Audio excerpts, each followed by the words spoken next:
السلام علیکم ناظرین و سامعین، حضور اکرم صلی اللہ تعالیٰ علیہ وآلہ وسلم کی آمد سے پہلے عرب کے معاشرے میں کئی طرح کی برائیاں عام تھیں، جیسے کمزوروں پر ظلم کرنا، قتل و غارت گری کرنا اور بچیوں کو زندہ دفن کر دینا وغیرہ۔ مگر اس کے ساتھ ہی اہل عرب میں ایسی اچھی صفات بھی تھیں کہ جن کو اپنانے کا آج بھی مشورہ دیا جاتا ہے اور جن کے ذریعے کئی طرح کے فائدوں کو حاصل کیا جا سکتا ہے۔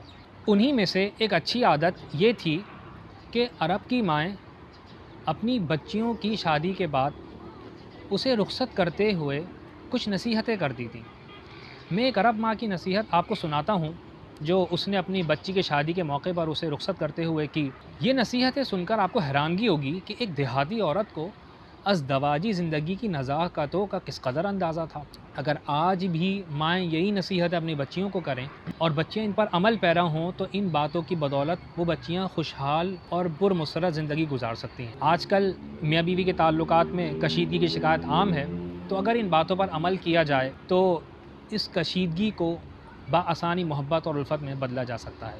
اس ماں نے کچھ ان الفاظ میں نصیحتیں کیں: اے میری پیاری بچی، اگر وصیت کو اس لیے ترک کر دینا روا ہوتا کہ جس کو وصیت کی جا رہی ہے وہ خود سمجھدار اور عقل مند ہے تو میں تجھے وصیت نہیں کرتی، مگر وصیت یا نصیحت غافل کے لیے ایک یادداشت اور عقل مند کے لیے ایک ضرورت ہے۔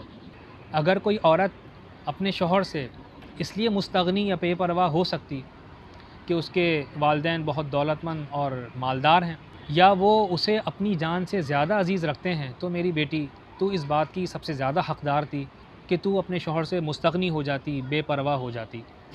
مگر بیٹی، بات یہ ہے کہ عورتیں مردوں کے لیے پیدا کی گئی ہیں اور مرد عورتوں کے لیے پیدا کیے گئے ہیں۔ اے میری نور نظر، آج تو اس فضا کو الوداع کہہ رہی ہے جس میں تو پیدا ہوئی۔ آج تو اس نشیمن کو پیچھے چھوڑ رہی ہے جس میں تو نے نشوونما پائی۔ ایک ایسے آشیانے کی طرف جا رہی ہے جسے تو نہیں جانتی، ایک ایسے ساتھی کی طرف کوچ کر رہی ہے جسے تو نہیں پہچانتی، مگر وہ تجھے اپنے نکاح میں لینے کی وجہ سے تیرا مالک اور نگہبان بن گیا ہے۔ اے میری بیٹی، تو اپنے شوہر کے لیے فرما بردار کنیز بن جا، وہ تیرا وفادار غلام بن جائے گا۔ کیا کہا اس عورت نے؟ اس ماں نے کیا نصیحت کی؟ اے میری بیٹی، تو اپنے شوہر کے لیے فرما بردار کنیز بن جا، وہ تیرا وفادار غلام بن جائے گا۔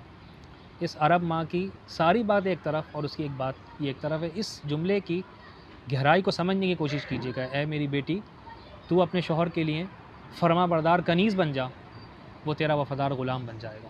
اے میری لخت جگر، اپنی ماں سے 10 باتیں یاد کر لے، یہ تیرے لیے قیمتی سرمایہ اور مفید یادداشت ثابت ہوگی۔ سنگت قناعت سے دائمی بنے گی، یعنی اللہ پاک نے جو نعمتیں آپ کو عطا کی ہیں اگر آپ اس میں خوش رہیں گی تو آپ کا میل جول چلتا رہے گا، اور باہمی میل جول اس کی بات سننے اور اس کا حکم بجا لانے سے پرمسرت ہوگا۔ اس کے بعد اس ماں نے اپنی بیٹی کو جسم اور لباس کے حوالے سے صفائی ستھرائی کی نصیحتیں کی ہیں کہ تمہارے جسم اور لباس میں کوئی بدنمائی اور گندگی کا عنصر نہیں ہونا چاہیے، اور تم سے اسے بدبو نہ آئے بلکہ خوشبو آئے، اس بات کا خاص خیال رکھنا۔ پھر وہ کہتی ہے کہ سرما حسن میں اضافے کا بہترین ذریعہ ہے اور پانی گم شدہ خوشبو سے بہت زیادہ پاکیزہ ہے۔ اس نے سرمے کی مثال دی کیونکہ پہلے کے وقتوں میں زیب و زینت کا یہی سامان ہوا کرتا تھا۔ آج تو کاسمیٹک اور میک اپ کی طرح طرح کی چیزیں ایجاد ہو گئی ہیں، تو کچھ نہ ہو تو سرما لگا لیا جائے، یا آج کے دور کے حساب سے جو آسانی سے کیا جا سکے، اور خوشبو نہ آئے تو کم سے کم کسی طرح کی کوئی اسمیل بھی نہ آئے، اس بات کا دھیان رکھنا چاہیے، اور اس کے لیے پانی آسانی سے دستیاب ہوتا ہے۔ پھر وہ نصیحتیں جاری رکھتے ہوئے کہتی ہے کہ بیٹی، اس کے کھانے کے وقت کا خاص خیال رکھنا، اور جب وہ سوئے اس کے آرام میں کوئی خلل نہ ڈالنا، کیونکہ بھوک کی حرارت یا گرمی شعلہ بن جایا کرتی ہے، اور نیند میں خلل اندازی بغض یا نفرت کا باعث بن جاتی ہے۔ اس کے گھر اور مال کی حفاظت کرنا، اور اس کی ذات کی، اس کے نوکروں کی اور اس کے اہل خانہ کی ہر طرح خبر گیری کرتے رہنا، اس کے راز کو افشا مت کرنا، اس کی نافرمانی مت کرنا۔ اگر تو اس کے راز کو فاش کر دے گی تو اس کے ہنگامہ خیز غصے سے محفوظ نہ رہ سکے گی، اور تو اگر اس کی نافرمانی کرے گی تو اس کے سینے میں تیرے بارے میں غیظ و غضب بھر جائے گا۔ جب وہ غمزدہ یا افسردہ ہو تو خوشی سے اجتناب کرنا، خوشی سے بچنا، اور جب وہ شاداں و فرحاں ہو یعنی خوش ہو تو اس کے سامنے منہ بسور کر مت بیٹھنا۔ جتنا تم سے ہو سکے اس کی تعظیم کرنا، اس کی رسپیکٹ کرنا، وہ اسی قدر تمہارا احترام کرے گا۔ جس قدر تم اس کی ہمنوا رہوگی وہ اسی قدر تمہیں اپنا شریک حیات بنائے رکھے گا۔ اچھی طرح جان لو اے میری بیٹی، تم جس بات کو پسند کرتی ہو اس کو تم نہیں پا سکتی جب تک کہ تم اس کی رضا کو اپنی رضا پر اور اس کی خواہش کو اپنی خواہش پر ترجیح نہ دو، خواہ وہ بات تمہیں پسند ہو یا ناپسند ہو۔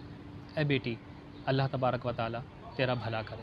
چنانچہ وہ بچی رخصت ہو کر اپنے شوہر کے پاس آئی، اس نے اپنی ماں کی ان نصیحتوں کو سینے سے لگائے رکھا اور یوں اس نے عزت کی اور آرام کی خوشگوار قابل رشک زندگی گزاری۔ ہو سکتا ہے جدید دور کی جدید ماؤں کو یہ باتیں سمجھ میں نہ آئیں، مگر آج کی دور کے بنسبت پہلے کے وقتوں میں جو گھرانے کامیاب اور خوشحال تھے انہی باتوں کی وجہ سے تھے۔ تو اگر آج بھی شادی کے بندھن میں بندھنے والی بچیاں یا شادی شدہ خواتین بھی ان باتوں پر عمل کریں تو وہ بھی اپنے گھرانے کو جنت بنا سکتی ہیں۔